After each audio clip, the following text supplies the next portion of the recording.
En la historia de la guerra naval, pocas decisiones han sido tan determinantes y tan silenciosamente trágicas, como la que tomó un grupo de pilotos estadounidenses en el cielo del Pacífico en junio de 1942. No ganaron medallas en ese momento. No regresaron como héroes. La mayoría no regresó en absoluto. Sin embargo, su sacrificio permitió una de las mayores victorias estratégicas de la Segunda Guerra Mundial. Esa es la historia del Escuadrón Torpedo 8, conocido como Torpedo Squadron 8, o simplemente VT-8. Para entender por qué estos hombres despegaron sabiendo, en el fondo, que no tenían casi ninguna posibilidad de sobrevivir, hay que situarse en el contexto de la batalla de Midway. A mediados de 1942, el imperio japonés parecía imparable.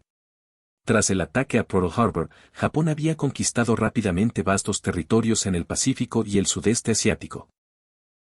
La flota estadounidense había sido golpeada, desorganizada y empujada a una posición defensiva. Midway era el siguiente objetivo. Midway no era solo un pequeño atolón perdido en el océano. Era una pieza clave. Si Japón lo tomaba, podría extender su perímetro defensivo, amenazar directamente Hawái y forzar a Estados Unidos a negociar desde una posición de debilidad. Para Tokio, la batalla debía ser el golpe final que destruyera lo que quedaba del poder aeronaval estadounidense. Para Washington, era una apuesta desesperada, arriesgar lo poco que tenía para intentar cambiar el curso de la guerra. La fuerza japonesa que avanzaba hacia Midway era formidable. 4 portaaviones veteranos, Akagi, Kaga, Soryu y Iryu, escoltados por cruceros, destructores y submarinos. Eran los mismos portaaviones que habían atacado Pearl Harbor. Del lado estadounidense, la situación era mucho más frágil. Solo 3 portaaviones estaban disponibles. El USS Enterprise, el USS Yorktown y el USS Hornet. Cada uno representaba una apuesta enorme, perderlo significaría dejar el Pacífico prácticamente indefenso. Fue desde la cubierta del USS Hornet que despegaría el Escuadrón Torpedo 8. VT-8 estaba compuesto por 15 aviones torpederos de BD Devastator, un modelo que, incluso en ese momento, ya era obsoleto. Eran lentos, mal armados y extremadamente vulnerables frente a los cazas japoneses Zero. Sus pilotos lo sabían. Los mecánicos lo sabían. Los mandos lo sabían. Aún así, no había alternativa. La doctrina estadounidense de ataque aéreo desde portaaviones dependía de la coordinación entre bombarderos en picado y torpederos. Los torpederos debían volar bajo, casi rozando el mar, para lanzar sus armas contra los portaaviones enemigos. Eso los convertía en blancos perfectos. Su misión no era solo acertar, sino atraer el fuego enemigo y obligar a los cazas japoneses a descender, despejando el cielo para los bombarderos que atacarían desde gran altura. En la mañana del 4 de junio, VT-8 recibió la orden de despegar. No habría escolta de cazas. Por errores de coordinación y confusión en la localización exacta del enemigo, los Wildcats que debían protegerlos nunca llegaron. Los pilotos del escuadrón entendieron de inmediato lo que eso significaba. Aún así, ninguno se negó. No hubo discursos heroicos ni dramatismo exagerado. Simplemente despegaron. A bordo de esos aviones viajaban hombres jóvenes, muchos de ellos con poca experiencia de combate real. Algunos habían llegado al escuadrón hacía apenas semanas. Su comandante, el teniente comandante John C. Waldron, era consciente de la misión imposible que tenían por delante. Antes del ataque, dejó claro que seguiría su propio rumbo si era necesario para encontrar a la flota japonesa. Su prioridad no era regresar, sino atacar. Cuando VT-8 localizó finalmente a los portaaviones japoneses, la escena fue brutal. Los cazas Zero descendieron en masa. El fuego antiaéreo se intensificó. Los torpederos estadounidenses continuaron avanzando en línea recta, sin posibilidad de maniobrar con rapidez, manteniendo la altitud necesaria para lanzar sus torpedos. Uno a uno comenzaron a caer al mar, envueltos en fuego. Desde la perspectiva japonesa, el ataque parecía torpe y condenado. Ningún torpedo de VT-8 impactó un portaaviones. Militarmente, el ataque fue un fracaso absoluto. En cuestión de minutos, casi todo el escuadrón había sido destruido. Pero la batalla no se decide siempre en el momento más visible. A veces, el verdadero impacto ocurre segundos después, en un punto del cielo que nadie está mirando. Mientras los cazas japoneses perseguían y destruían a los torpederos a baja altura, el cielo superior quedó momentáneamente desprotegido. Fue ahí donde la historia comenzó a cambiar. Pero ese giro decisivo no se vería hasta minutos más tarde, cuando otros aviones estadounidenses aparecieron desde lo alto. VT-8 había cumplido su misión sin saberlo. No había hundido ningún barco. No había regresado victorioso. Pero había abierto la puerta al golpe que cambiaría el curso de la guerra en el Pacífico. Antes de continuar con el video, recuerda suscribirte si estás disfrutando y aprendiendo algo nuevo. Apoya al canal con un like y comenta qué otras batallas quisieras escuchar. Continuemos. Mientras los últimos aviones del Escuadrón Torpedo 8 desaparecían entre el fuego y el mar, la batalla entraba en su fase más decisiva. Desde abajo, el ataque de los torpederos había parecido inútil, desde arriba, estaba a punto de demostrar su verdadero valor. Los cazas japoneses Zero, concentrados a baja altitud, habían abandonado su posición natural de defensa.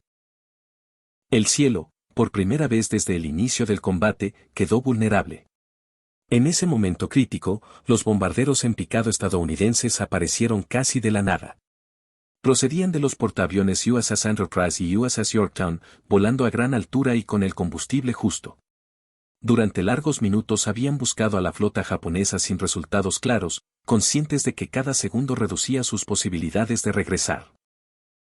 Cuando finalmente divisaron a los portaaviones enemigos, el escenario era casi perfecto y completamente inesperado para Japón. En las cubiertas de los portaaviones japoneses reinaba el caos. Aviones estaban siendo rearmados y reabastecidos tras ataques fallidos contra Midwa. Bombas, torpedos y combustible se encontraban expuestos. Era el peor momento posible para ser sorprendidos. La flota japonesa, que había sido meticulosamente planificada y ejecutada con precisión durante meses, se encontraba vulnerable durante apenas unos minutos. Ese breve lapso bastó. Los bombarderos estadounidenses se lanzaron en picada casi vertical. No hubo tiempo para reorganizar defensas ni para elevar nuevamente a los cazas. En cuestión de minutos, los portaaviones Akagi, Kaga y Soryu fueron alcanzados por múltiples impactos devastadores. Explosiones internas recorrieron los hangares cargados de combustible y munición. El fuego se propagó de forma incontrolable. Barcos que habían sido el núcleo del poder aeronaval japonés quedaron mortalmente heridos en un abrir y cerrar de ojos. Para los mandos japoneses, lo ocurrido fue incomprensible. En menos de 10 minutos, la situación había pasado de una posición dominante a un desastre total. La doctrina, la experiencia y la confianza acumuladas desde Pearl Harbor se derrumbaron de golpe. Todo había cambiado.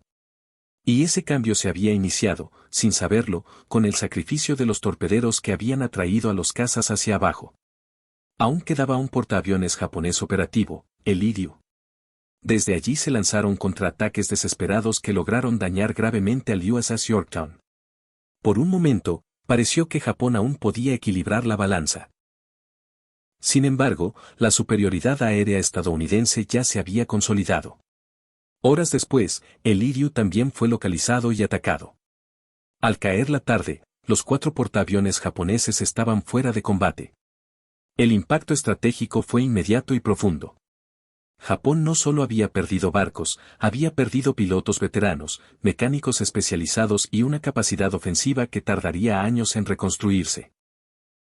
Estados Unidos, en cambio, había pasado de una postura defensiva a una ofensiva sostenida en el Pacífico.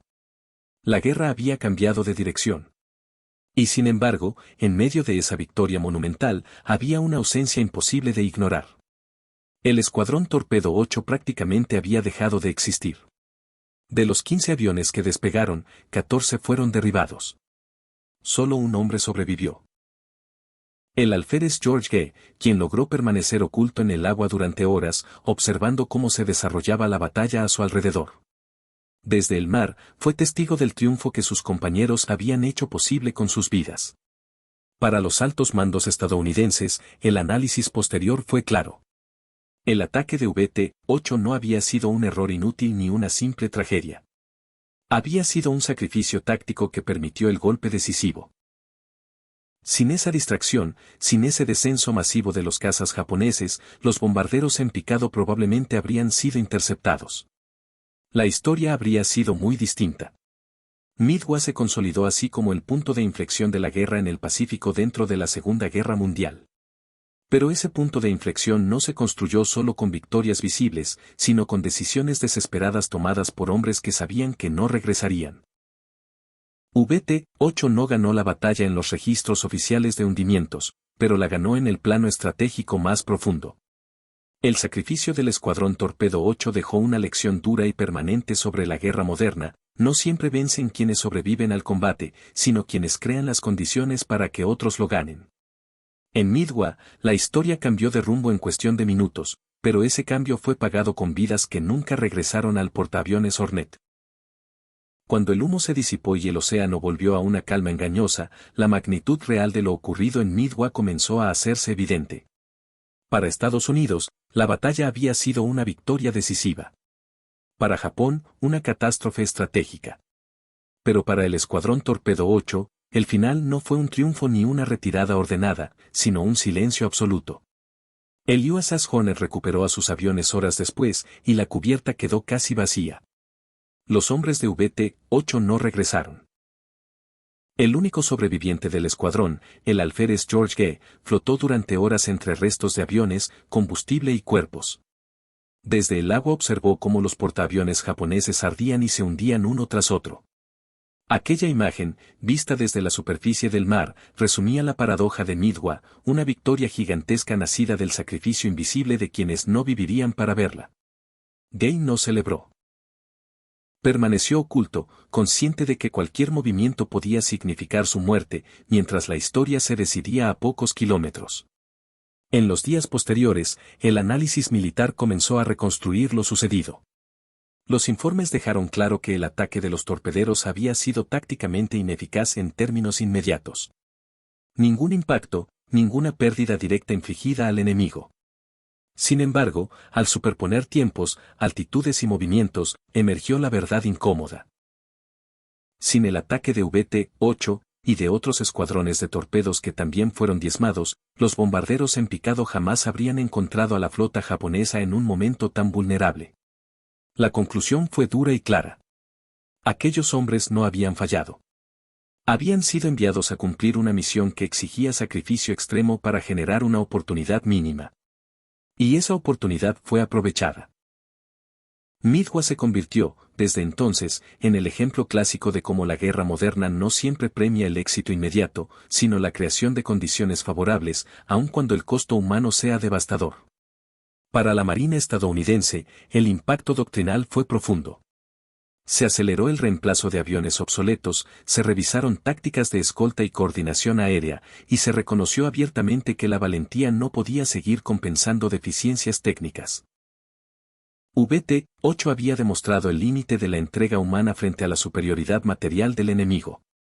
Su sacrificio impulsó cambios que salvarían miles de vidas en batallas posteriores. Del lado japonés, la pérdida fue irreparable.